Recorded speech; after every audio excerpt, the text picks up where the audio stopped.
second best point differential in the NFC right now. Go figure that one. I don't think you would have expected that, but they're not giving up points. Here's how few points they're giving up. Eric Branch with this nugget. The Niners are allowing 3.81 yards per play, which would be the lowest figure in the NFL since 1977. I'm pretty sure Dandy Don Meredith was calling Monday Night Football games in 1977. I know you like Troy singing on Monday night. The Panthers, the Niners' next opponent, are ranked 32nd in the NFL in total offense. So two things to consider. Big picture, lowest yards per play in the league since 77. Middlekauff's birth year. Kidding.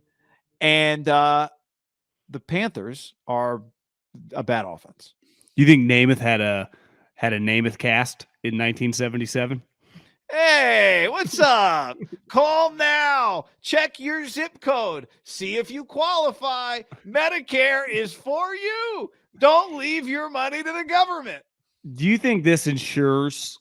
I mean, it felt like he had a ton of momentum just coming into the season before the Niners defense is probably even better than expected. DeMeco to be a head coach? Or is there always an uphill battle when it comes to defensive coaches? Well, I just think the short answer is yes. He is going to be a head coach.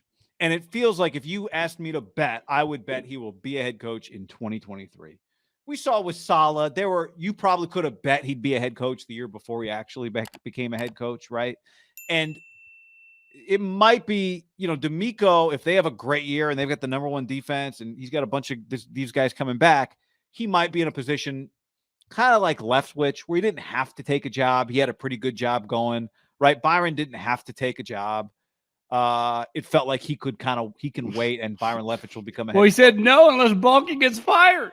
Yeah, right. So I think DeMeco will be similar.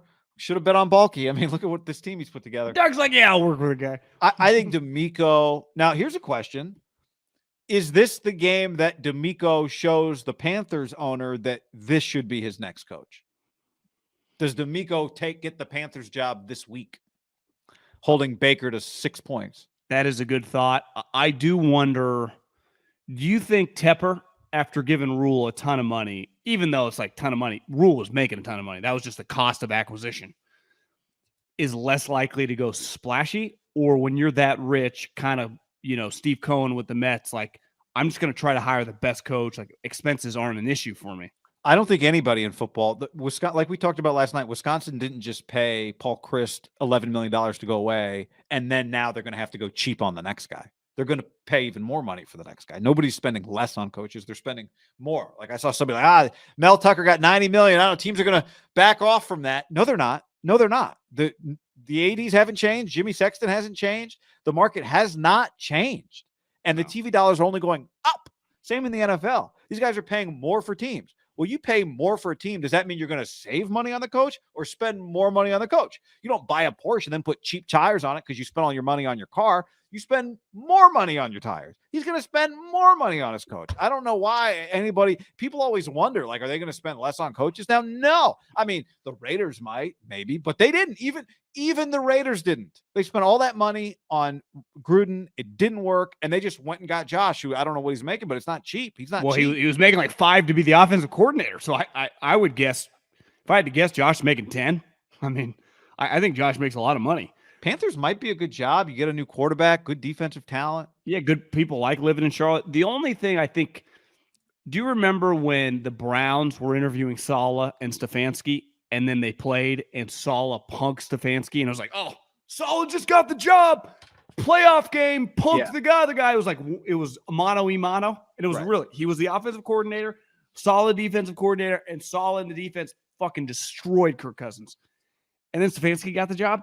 So it's a cool talking point, but one game does not. Now, this new owner, I would say it'll be fun thing to say, the potential. And I would imagine if they fire Rule, which Rule's in major trouble if he loses this game, like to get fired before Halloween because he's headed 1-4, then he's 1-5, and it just get ugly fast. And their offense sucks, and they're probably going to get punked by DeMeco. Like, there is a decent chance the final score of this game is like 23-3. I mean, Baker Mayfield has been atrocious, and this defense is going to be licking their lips if they can get back up for the game like they just did, which is always a little difficult. But I don't think that guarantees anything in this kind of world. No, we've seen I it before. I agree with that. But I bet that's talked about. People on Twitter, like he's auditioning. And not that he's not. It's not like you would always want to show potential employers how talented you are at the job. But like, would Vance Joseph, did he just audition for the, he just punked Baker? Like a lot of people are punking Baker. Now, by the way, I'm going to show you a photo. For those of you listening to the podcast, I'll describe the photo. It's a coach. It's a white man with a beard and a hat, and he's pointing. He's wearing a Bills hoodie and a Bills hat, and he's talking to a player on the Bills wearing a red jersey.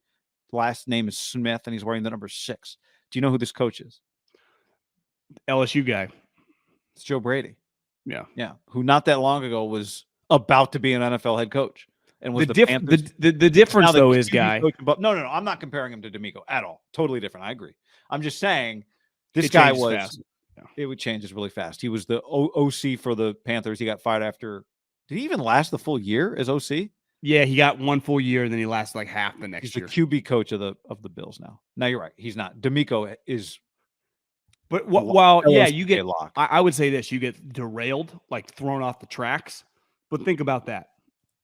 Is Ken Dorsey? I was thinking about when Ken Dorsey freaked out, and then I started Googling Ken Dorsey, and you realize this guy has been in the football vernacular now for basically 2 decades, right? As obviously the starting quarterback on one of the best college teams we've ever seen, middle of the road NFL backup type, but then goes into coaching, and now he's the offensive coordinator for a superstar. So, is Ken Dorsey interviewing for jobs this year? Yeah. Decent chance, right? Yeah. If you had to bet, is Ken Dorsey a head coach within the next year or 2? Typically the way it works, right? Yeah. Yeah. Assuming, I'm just going to assume quarterback, high-level guy, impressive. The Dougs, the Frank Reichs, like the former backup quarterbacks who then are good with offense I would imagine, are pretty impressive. We've met our fair share of just middle-of-the-road quarterbacks. They look the part walking in. They have a resume of coaching. If they've coached a high-level guy, they're usually impressive. They're guys. They're good-looking. They just kind of got it. There's a reason a lot of people want to be quarterbacks and a lot of women want to be with quarterbacks. There's just something about them. So think about this. Let's just hypothetically say Ken Dorsey gets a job this year somehow. The Bills are awesome. He gets a job. What if Joe Brady's next coordinator? Then all of a sudden in 2 years, right, Joe Brady's stock is back up and he's the head coach. Yeah. I'm just part of being a good head coach, part of getting the opportunity as a quarterback, typically you got to be around good players. And I'm not saying Joe Brady might be a fraud. Who knows? I don't know much about him, but like, doesn't feel like anyone's having success in Carolina. No. They don't have quarterback. I just eyeballed it real quick. You could make the case that there will be 10 to 11, which would be high openings.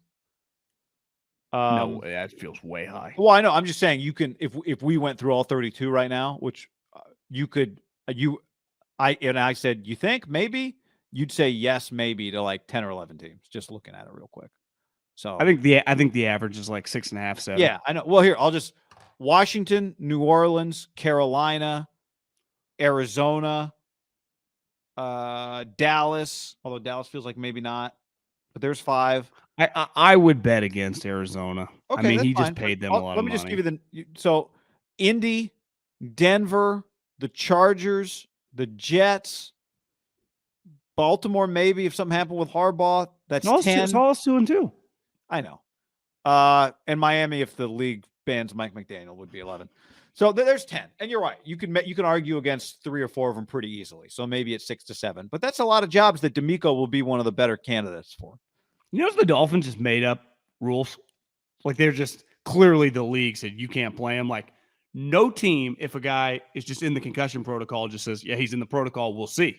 Yeah. Well, what if Tua passes out of the protocol Wednesday? There's like, he's out.